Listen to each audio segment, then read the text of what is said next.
Hi, എല്ലാവർക്കും നമസ്കാരം. എൻ്റെ പേര് നോജിൻ എന്നാണ്. ഞാൻ ഓരോ ഞായറാഴ്ചകളിലും ഓരോ വീഡിയോസ് ഇറക്കുന്നുണ്ടായിരുന്നു. അതിന് കുറച്ച് ഗ്യാപ്പ് വന്നിട്ടുണ്ട്. അതിനുശേഷം ഇന്ന് പിന്നെയും ഒരു വീഡിയോ ഞാൻ ഇറക്കുന്നുണ്ട്. ഇന്ന് ഞാൻ ഇറക്കാനായിട്ട് എൻ്റെ മനസ്സിൽ വന്നൊരു തോട്ട് എന്താണെന്ന് വെച്ച് കഴിഞ്ഞാൽ, നീതിമാന്മാരെ, പാവപ്പെട്ടവർ, ദരിദ്രരെ എല്ലാം സഹായിക്കുന്നതിനെക്കുറിച്ചുള്ളൊരു തോട്ടാണ് എൻ്റെ മനസ്സിലേക്ക് വന്നത്. നമുക്ക് ആവശ്യമുള്ള ധനം ദൈവം നൽകുന്നു. അതിനപ്പുറത്തേക്കുള്ള ധനം നമ്മൾ പാവപ്പെട്ടവരെ സഹായിക്കാനായിട്ടും മറ്റുള്ളവർക്ക് നന്മ ചെയ്യാനായിട്ടും ഉപയോഗിക്കാം. അത് ധനത്തിലൂടെ മാത്രമല്ല, നമ്മുടെ പ്രസൻസിലൂടെയും നമുക്കത് ചെയ്യാൻ പറ്റും.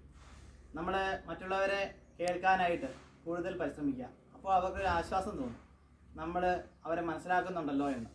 അതിന് അവർക്ക് വേണ്ട നിർദ്ദേശങ്ങൾ കൊടുക്കുമ്പം അവർക്ക് കൂടുതൽ സന്തോഷമാകും. അപ്പോൾ നമ്മളെക്കൊണ്ട് ചെയ്യാൻ പറ്റുന്ന എന്ത് നന്മയും നമ്മൾ ചെയ്യാതിരിക്കരുത്. അത് ചെയ്യാതിരുന്നു കഴിഞ്ഞാൽ അത് ദൈവത്തിന് അത് ഇഷ്ടപ്പെടില്ല. നമ്മളെ ചെയ്യേണ്ട കാര്യങ്ങൾ നമ്മൾ ചെയ്തു തീർക്കണം. പരമാവധി നമ്മളെക്കൊണ്ട് പറ്റുന്ന സഹായങ്ങൾ ചെയ്തു കൊടുക്കുക, അവരെ കേൾക്കുക, അങ്ങനെ ചെയ്യുക. പിന്നെ എന്നോട് പറഞ്ഞു എന്നൊരു വചനത്തിൽ ഇങ്ങനെ പറയുന്നുണ്ട്, ഒരു രാജാവിനെ കുറിച്ച്, വരാനിരിക്കുന്ന രാജാവിനെ കുറിച്ചുള്ളൊരു പാരഗ്രാഫാണ്. അപ്പം നല്ല രാജാവിനെ, നീതിമാനായ നീതിനിഷ്ഠനായ രാജാവിനെ കിട്ടിക്കഴിഞ്ഞാൽ അത് പ്രജകൾക്കും ഒരു ഇമ്പോർട്ടൻ്റ് കാര്യമാണ്. നല്ലൊരു പ്രധാനമന്ത്രിയെ കിട്ടിയ ആ രാജ്യത്തിൻ്റെ പുരോഗമനം എല്ലാം ആ പ്രധാനമന്ത്രിയെ നിയന്ത്രിച്ചിരിക്കുന്നു. നല്ലൊരു വ്യക്തിയായി തീരുക എന്നുള്ളതാണ് ഏറ്റവും വലിയ പ്രധാനമായിട്ടുള്ള കാര്യം.